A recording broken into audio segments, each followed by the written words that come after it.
So something is happening in West Africa and we need to talk about it.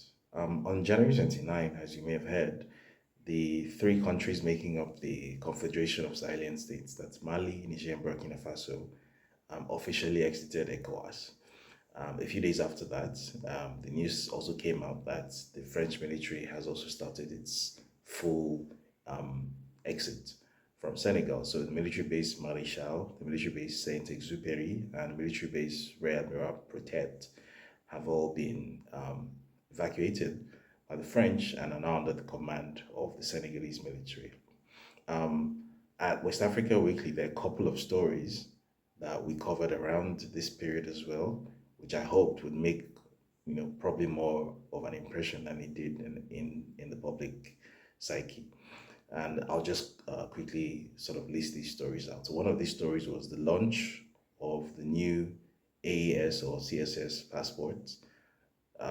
So basically a common passport that links Niger, Burkina Faso, and Mali, while at the same time the decision was also made that notwithstanding, holders of ECOWAS passports, um, citizens from other parts of West Africa would still continue to enjoy visa-free access to the AES countries using the ECOWAS passports. Another story was the launch of a comprehensive integrated infrastructure plan straddling the three CSS countries. A comprehensive plan basically to link the economies of these countries by road, by rail, and other strategic infrastructure that needs to be in place for these three countries to effectively merge into one giant Sahelian economy. And then another story which I thought was significant that perhaps didn't get as much airplay as it deserved was also that these three countries are now in the planning stages of setting up a common telecoms provider, which would essentially link the digital economies of all three countries, again, effectively turning three Sahelian countries into one giant juggernaut with over 70 million people and more than 50% of the erstwhile landmass of what used to be the ECOWAS region. Now, this is significant for two reasons. First of all, obviously, we are witnessing the birth of a new power center in West Africa. We're witnessing the birth of what could very well be a new sort of regional economic power in West Africa. Typically, well, historically, it's been the case that the Sahelian states in West Africa have been significantly poorer than the coastal states in West Africa.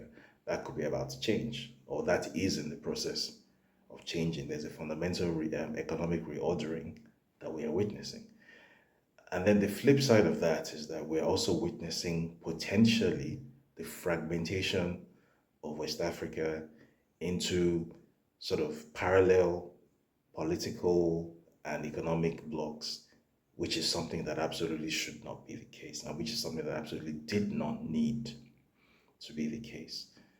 Now, I think it's very well known that I have a certain set of positions about the current leadership of ECOWAS and the current direction of ECOWAS and potentially the current agenda of the sort of international actor that seems to almost have an overwhelming influence over ECOWAS. These things are well known. However, that's not what this video is primarily about.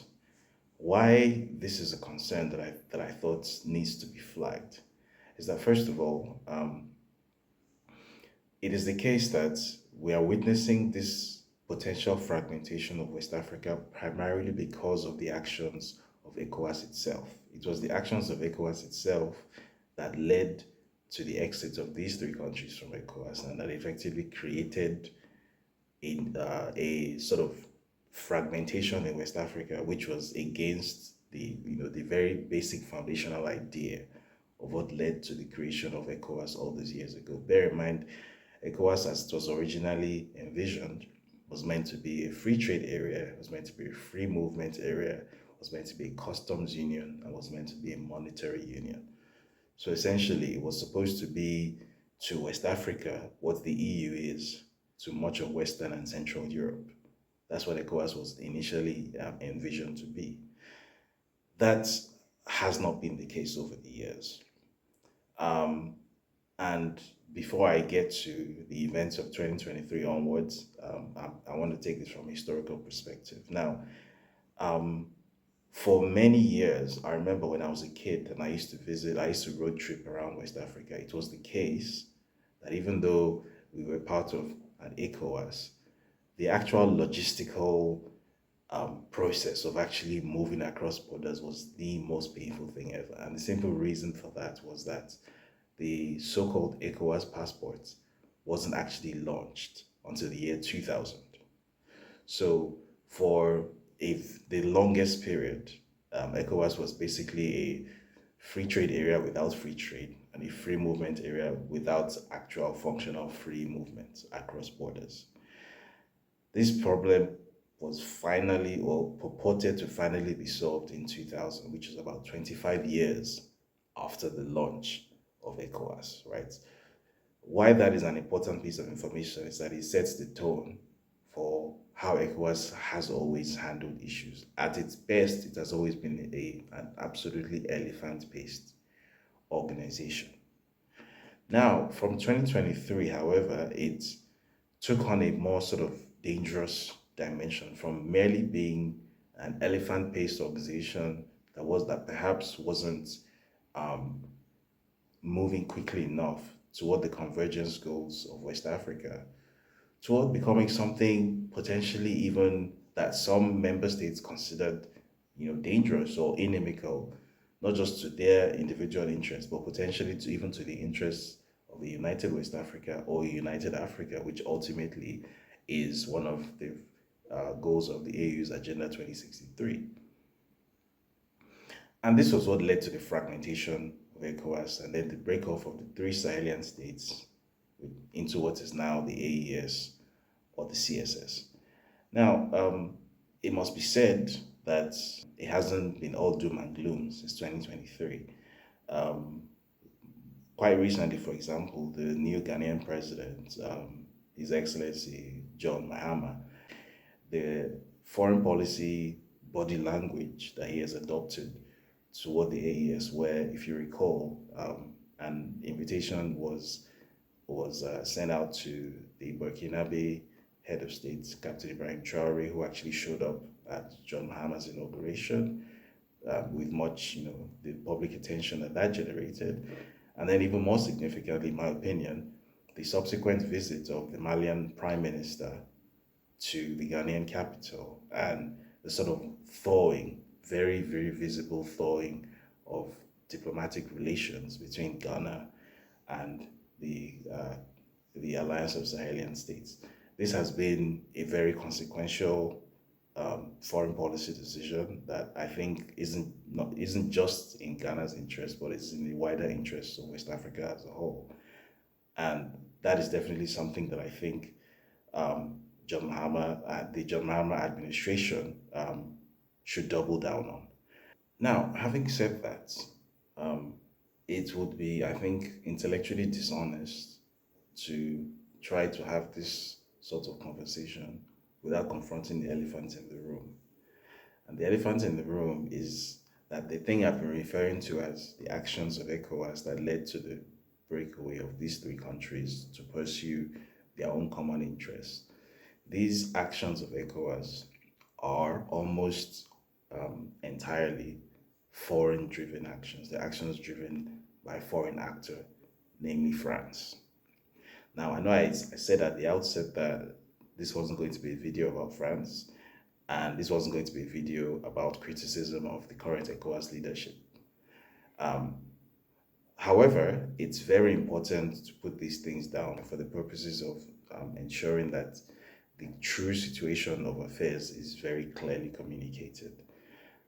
For those who perhaps have been living under a rock or who aren't aware of the exact set of circumstances that led to the exit of these three countries from ECOWAS, it wasn't just about the fact that the sort of the coup d'etats that brought the three military juntas of these countries to power were rejected by the ECOWAS leadership, and then there was military saber rattling That was part of it.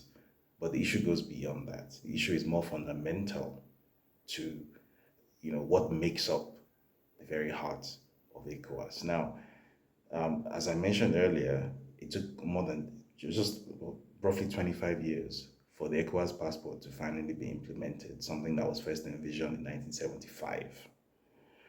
There are many other initiatives which remain in existence only on paper. So, for example, there is supposed to be an ECOWAS monetary union that was also envisioned at the start, the commencement of this organization in the 1970s. We're in the year 2025 now, and we're no closer to a common ECOWAS currency, or a common West African currency than we were in 1975. It has simply not happened. And why has it not happened?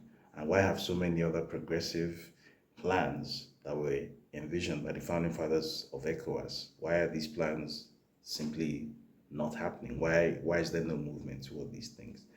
And the reason is that whether by reason of funding or for whatever imaginable reason that you may be able to come up with, it simply is the case that functionally ECOWAS, or at least the policy direction of ECOWAS, has been essentially hijacked by a foreign entity, and that foreign entity is France. The fundamental issue here is that ECOWAS, which purports to be an organization representing the convergent interests of West Africa, must consequently be an organization that acts exclusively in the interests of West Africa, exclusively on the initiative of its West African member states, and must act only in the shared interests of West Africa. Now, where those shared interests happen to come into direct conflict with the interests of an external entity such as France, which has managed to sort of become very prominent, not just in the day-to-day running or the policy making or the funding, but at every level of ECOWAS. What is supposed to be the case is that the interests of the region are supposed to take priority, are supposed to take precedence over the stated interests of the external actor, and that has not been the case. In 2023, for example, when the coup in Niger took place, and General Abdurrahman Chiani and his military council came into power, I think it was a very well accepted truth around the region that the fact that this was basically a bloodless coup, this was a coup that was very well received by the regular citizenry of Niger. This was not a coup that destabilized the country, and that Niger, by virtue of its location, is such a strategically located country that the potential of destabilization, based on its proximity to Libya and northern Nigeria and its ability to basically open the door to chaos to West Africa, meant that the best thing to do in that situation was basically to call it a win.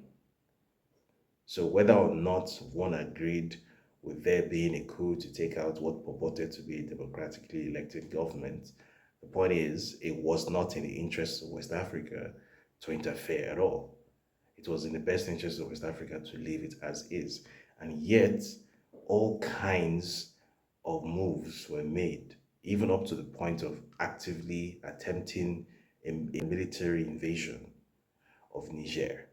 And all of this was done based on the say-so of an external entity.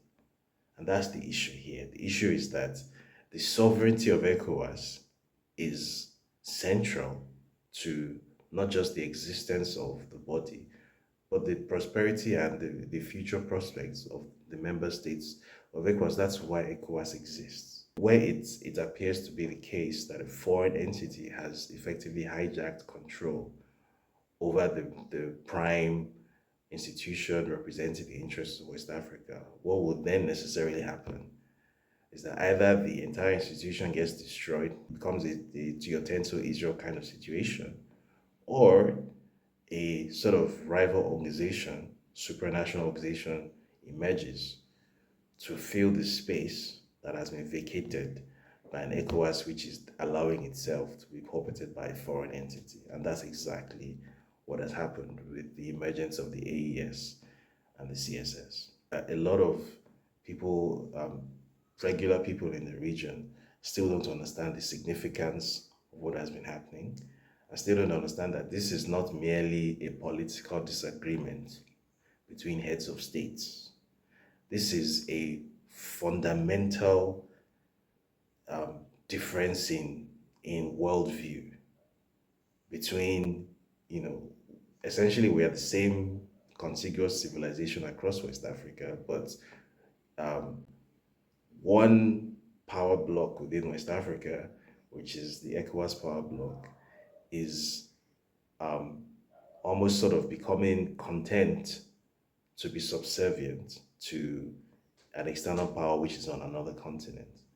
And then another power block, which is sort of more concerned with sovereignty and dictating its development on its own terms and its own economic prosperity. One of the big policy directions of the CSS or the AES bloc is to do away with CFA franc and eventually come up with a common currency for all three countries, which would do two important things. First of all, it would entirely eliminate the control of France, the monetary control of France over these countries. And then more importantly, it would create a common monetary zone controlled by Africans in West Africa. So the regular people across the West African region and the leaders across the West African region need to understand now more than ever that what we are witnessing is an existential breakaway, so to speak, right? Well, maybe I shouldn't use the term breakaway because we shouldn't think of it as a breakaway, right? At the end of the day, we are all still the same people. We are all still trading with each other. We are all still visiting each other's countries. But there's a risk of it becoming a breakaway, right? And we've seen examples in the world of civilizations that used to be one contiguous civilization, which, due to external interference, have become, south this and north that, east this and west that. We don't want that to be the case in West Africa. It should never happen in the 21st century that because of foreign interference, be it from France, be it from whoever, that the interests of West Africa, which are meant to be protected and which are meant to be represented by ECOWAS, are being trampled on, or even the policy direction of ECOWAS is being influenced unduly or even determined by what some French government extension wants. That should never be the case. ECOWAS exists for West Africans. It doesn't exist for France or for anybody else, right? This is our home. This is where our ancestors lived and died. This is where we are living. This is where we will die. This is where our children will also live and die. We don't have any other place in the world. There's nowhere that we can go to where we will be welcomed. And that's why we set up ECOWAS in the first place. And that's why the three Sahelian countries have set up what they consider to be a worthy successor to the ideals that ECOWAS initially represented. And that's why we're at this crossroads. So at this point, it is imperative, it is important for those in charge of ECOWAS and across West Africa to understand that this is a choice between life and death, basically. It's a choice between economic and political sovereignty on the one hand, and total subservience and basically no future for our children on the other hand. Bear in mind that even now, even at in the infant stages of development that it's in, you can already see how the countries that have made the decision to chase their sovereignty are seeing some sets of results. We're seeing countries like Niger having double-digit economic growth. Niger for a while, between 2023 and 2024, was, I believe, the fastest growing economy in the world. This was a country which was basically putting itself together under all kinds of, crippling sanctions and, trade restrictions and border closures and everything, and was still able to put out that kind of performance simply based off of the fact that it's, somewhat integrated with its Sahelian neighbors, and it simply just has ambition, right? That's what African countries are capable of when they center themselves and their interests and not the interests of people from France or wherever. So it's important that the leadership of ECOWAS understands that so that ECOWAS does not lose any more members, so that the region does not fragment any further unnecessarily, and so that both ECOWAS and AES or CSS can find ways to work together to bridge the differences between them. And even if they remain two separate um, supranational organizations, can make it such that the founding ethos of both organizations continue to be apparent in how they relate with each other. So in terms of trade, in terms of movement, and in terms of diplomatic and political relations, that needs to happen. Because if external interests from another continent succeed in politically balkanizing West Africa, then I think it's fair to say that the founding fathers of ECOWAS would basically have essentially failed, which I don't think is what anybody wants to see. So that's all.